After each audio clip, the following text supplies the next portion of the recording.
각 국가에서 이제 영재 교육이 필요하다는 생각들은 있지만 실제로는 이제 영재 교육을 추진하기 어렵게 하는 예산이라든가 정책적 노력이 지원되기 어렵게 하는 요소가 세 가지 말씀을 드렸습니다. 하나는 누구를 영재 교육의 대상자로 할 것이냐. 그러니까 제가 보더라인 딜레마다, 경계선 딜레마 뭐 이렇게 표현했습니다. 어디까지? 뭐 2%까지, 3%까지. 네, 그 렌줄리 박사는 한 10% 정도까지 혜택을 주게 되면 10% 정도의 학생들은 영재 교육이 절대로 뭐 유익하지 해로울 것이 없다, 뭐 그런 입장이에요. 근데 그렇게 됐을 경우에는 대상자가 너무 많아지면 지원되는 혜택의 밀도랄지 강도가 너무 약하기 때문에 하나마나 하는 게 아닌가. 그렇다고 실제로 상위 10% 애들한테 막대한 예산을 몰아주기는 실제로는 어렵습니다.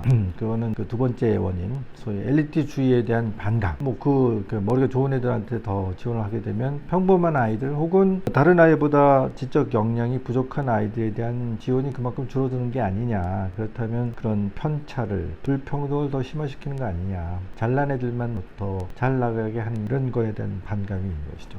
세 번째 이제 문제는 투자 대비 어떤 이제 효과가 있는 것이냐. 공적 자금이 들어가니까요. 평범한 사람들의 세금이 들어간 것만큼 국가 사회 전체, 공동체 전체 혹은 납세자들한테 어떤 그 혜택이 있는 것이냐, 이런 거에 대한 또 문제가 있습니다. 설득력이 있어야죠. 그래서 저는 세 번째 문제에 대해서는 사회적인 합의, 소위 컨센서스가 있어야 된다, 그런 생각을 합니다. 그래서 영재 교육을 대상자가 되기 위한 엄청 치열한 경쟁을 사실 두려워하는 것이 우리나라의 특징인 것 같습니다. 그러니까 다른 나라보다도 그런 부분이 더 심한 것 같아요. 너무 경쟁이 치열해져서 아이들을 너무 옥죄게 되는 게 아닐까. 아니면 대상자가 되지 못하는 불합격자들이 사회적 낙오자가 되는 것처럼 너무 큰 상처를 입히는 게 아닌가. 이제 이런 거에 대한 우려가 되게 큰 거죠. 그래서 저는 그런 영재 교육의 대상자가 될 수 있는 문호는 열어주되 그에 상응하는 어떤 사회적인 반대급부 이런 것들을 조금 더 적극적으로 우리가 생각할 필요가 있지 않을까. 그렇다면 이제 선택을 할 수가 있는 거죠. 우리 아이는 한 10% 정도 되니까 그런 교육을 받을 수 있으면 좋아. 그 대신에 좀 더 보통 아이들이 받지 못하는 그런 교육을 받는 것만큼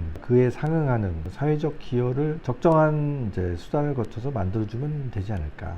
대표적인 게 영재고 과학고를 가는 아이들은요, 지원을 할 적에 거기다가 나는 의대를 가지 않겠습니다, 이런 각서를 쓰거든요. 그 각서라는 것이 과연 법적인 정당성이 있는지 효력이 있는지 사실 좀 의문이 있어요. 변호사 친구한테 얘기를 들어봤더니 각서에다가 뭐 어쩌고 저쩌고 모든 민형사상의 책임을 제가 집니다, 이런 걸 썼다는 것이 법적으로는 의미가 없다고 얘기하더라고요.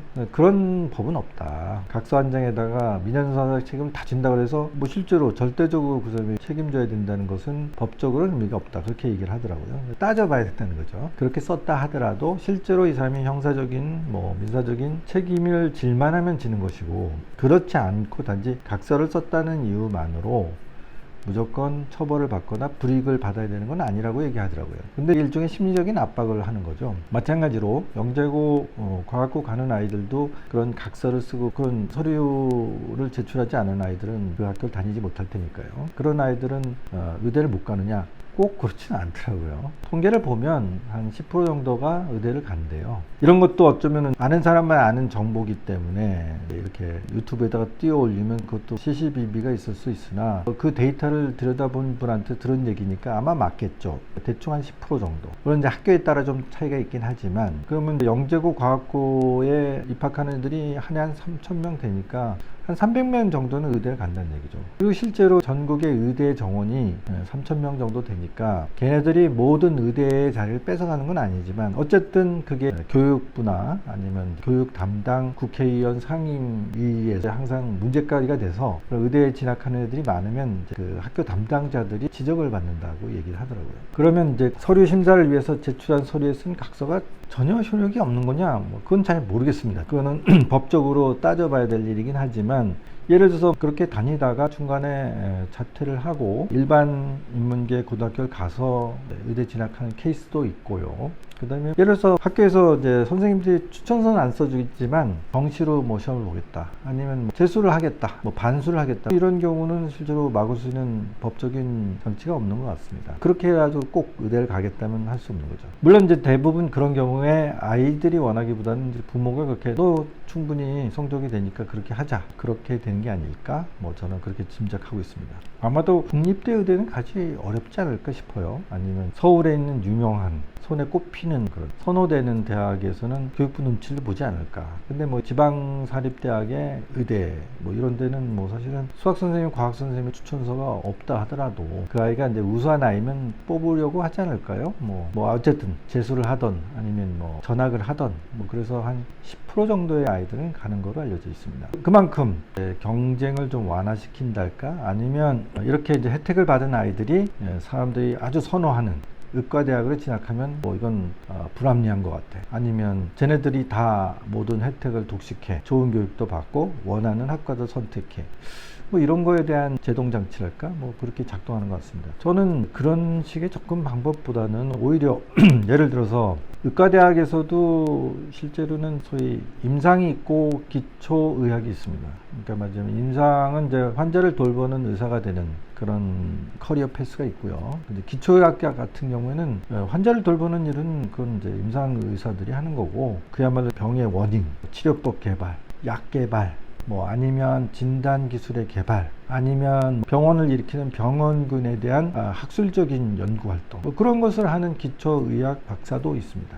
그러면 기초의학 쪽에도 그런 과학적인 재질이 뛰어난 인재가 들어가야 되지 않겠어요? 임상의학자는 공부를 잘하고 머리가 좋고 뭐 이런 사람보다는 환자를 잘 돌보려는 뭐 마음가짐이 있다든지 그런 사람들을 잘 케어할 수 있는 그런 몸에 타고난 어떤 희생봉사 정신이 있다든지 뭐 그런 것들이 더 중요할 수 있지만, 과학과 수학이 뛰어난 사람들은 기초의학 분야에서 일을 하면서 기여를 해야 될 필요도 있지 않겠습니까? 그렇다면 아무리 여기는 공학과 과학을 위한 특별한 학교라 하더라도 거기 공부한 친구가 의과대학으로는 가서는 안 된다, 이것도 좀 제가 보기에는 설득력 있는 접근은 아닌 것 같습니다. 그렇다면 오히려 이게 정상적으로 되려면 의과대학에서 학생들을 뽑을 때 뭔가 다른 기준을 가지고 뽑아야 되지 않을까, 뭐 아니면 예를 들어서 영재고 과학고 다니는 아이들이라 하더라도 학교 다니면서 의료봉사 활동을 한다든지, 나는 정말 의사가 돼서 질병과 싸우는 사람이 되고 싶어요, 그럼 학과에 의지가 있다는 친구들은 그런 종류의 활동이나 뭐 그런 포트폴리오를 작성을 해서 그걸 바탕으로 해서 의과대학을 갈 수도 있다, 그렇게 해주는 게 맞지 않을까요? 또 뭐 예를 들어서 이 아이들은 머리가 좋은 아이들이니까 국내 대학에 진학하기보다는 해외에 있는 유수한 대학에 진출을 해서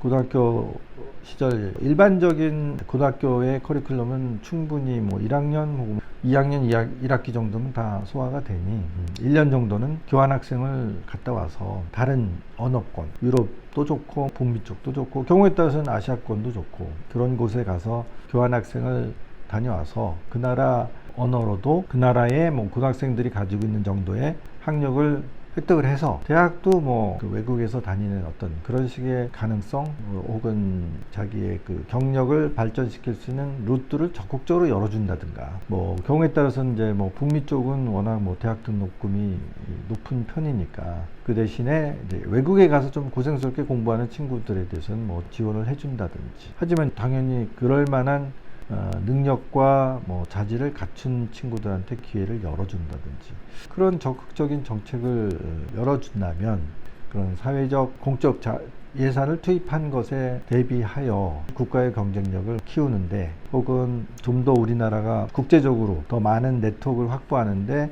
고생스럽지만 기여를 하는 아이들이 생겨났다, 그런 개념으로 접근하는 게 맞지 않겠습니까? 자, 이런 얘기는 뭐 저 같은 사람이 얘기를 해봐야 뭐 정책 당국자들이 귀 기울여 들을 것 같지는 않기 때문에 제 생각일 뿐이고요. 어쨌든 그런 문제들 때문에 우리나라뿐만 아니라 세계 각국의 영재교육이라는 것이 충분한 예산 지원이나 정책적 지원을 받기가 어려운 게 현실이다. 우리가 흔히 생각하는 선진국, 뭐 북미의 미국, 카나다 혹은 유럽의 뭐 영국, 프랑스, 뭐 독일 이런 나라들조차도 영재 교육에 대해서는 그렇게 과감한 혹은 적극적인 지원을 못 받고 있는 것이 현실입니다. 따라서 목마른 사람들이 우물을 파듯 결국은 실제 영재 부모들이 뭐 나름대로 커뮤니티를 형성해서 그 커뮤니티에서 이 아이들을 위한 노력을 잘 기울여 준다면 아이들이 뭐 그만한 자질을 가지고 있으니까 좋은 발전을 할 수 있는 토대를 만들어 줄 수 있을 것이다. 저는 그렇게 낙관적으로 생각합니다. 그러니까 말하자면 정부의 지원이라든가 뭐 정책적인 지원이 왜 오지 않느냐 뭐 이런 거에 대해서는 사실은 뭐 우리나라만 그런 것이 아니기 때문에 지나치게 그런 부분을 공격을 한다, 비판을 한다든가 뭐 비판을 할 필요는 있을지 모르지만 크게 우리가 효과를 보기는 어려울 것이다 라는 것들을 우리 이든 가족들은 염두에 두고 힘든 일들을 과정이지만 애써서 힘을 합쳐 나가도록 하는 것이 좋을 것 같습니다.